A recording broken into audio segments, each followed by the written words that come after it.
Well, maybe you're looking to dive into a home renovation project this spring, removing a tree, dealing with pets. If you can't come to an agreement on your neighbor's property, where your property ends and where your neighbor's begins, we may have some answers. Attorney Alexis Gardner talks to us about neighbor property rights here in Oklahoma. Alexis, we have a lot to get to today. Welcome back. Thank you. Good morning. Let's start off with just set up the issue first. What are some common disputes that you or other lawyers' clients hear about neighbor property disputes here? So the most common disputes I hear about are those involving trees and fences. And neighborly disagreements can get pretty hairy. That's the worst, right? Because you have to see them and they know where you live. You don't want to come home and wonder why your dog is sick after you got crossways with your neighbor. So obviously trying to work things out amicably is best. But in regards to fences, which is the #1 issue, people think maybe, oh, if the slats that go horizontally on the fence are on my side, that means the other side owns the fence because they're looking at, you know, the pretty side of it.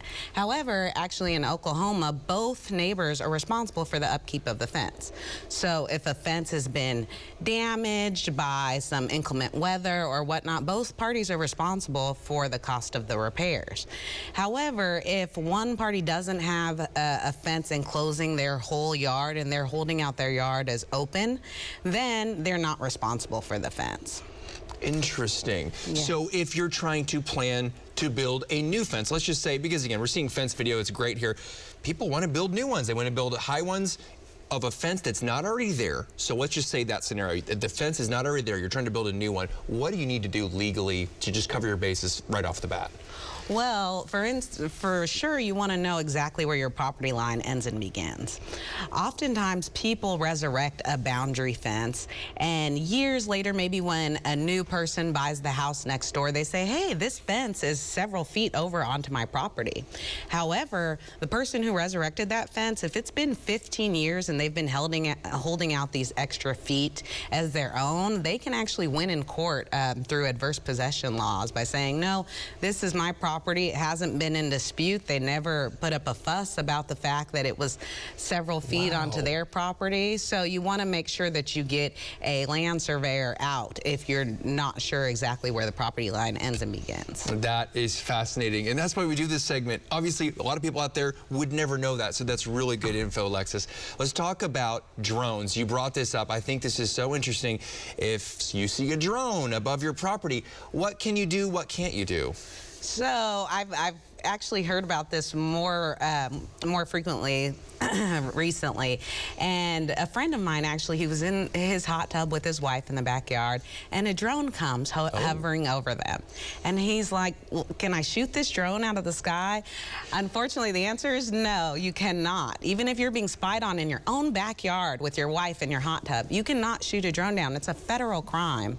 So you can, however, if you if you want to take the drone and wait for the person who owns it to come and retrieve it, if they're willing to do so, then you should, and you should take good care of it, because you could be sued for damages if you damage the drone in some way, let alone be criminally prosecuted for a federal crime.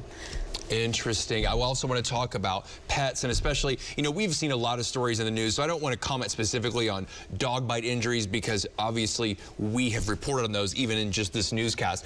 But generally, some rules about dog ownership and what you're responsible for your pet. So dog bites are a strict liability crime. If your dog injures somebody, then you're strictly liable for their bills and any incidental damages.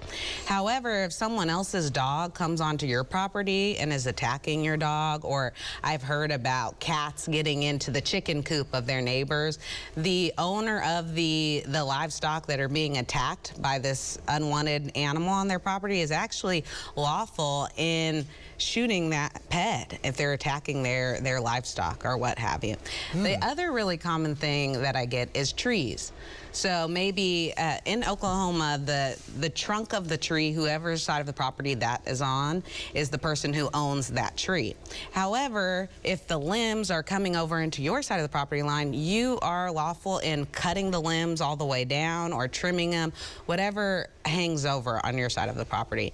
And if, God forbid, you know, some inclement weather knocks a tree down and it injures your house, of course, the person whose property the trunk of the tree is on is responsible for any of those damages. But there is one caveat. If you cut a part of a tree that's on your property and it injures the tree to the point that maybe the tree needs to be cut down or something, you can be held responsible in court and be responsible for basically replacing that tree altogether if you injured it in some way. Well, boy, Alexis, this was fascinating to me. I think we'll have to do this again because there's so many, it seems like the minutia of property rights, it just goes so deep in Oklahoma. But thank you for your time. Always a pleasure to be here, Dave. Yeah, absolutely.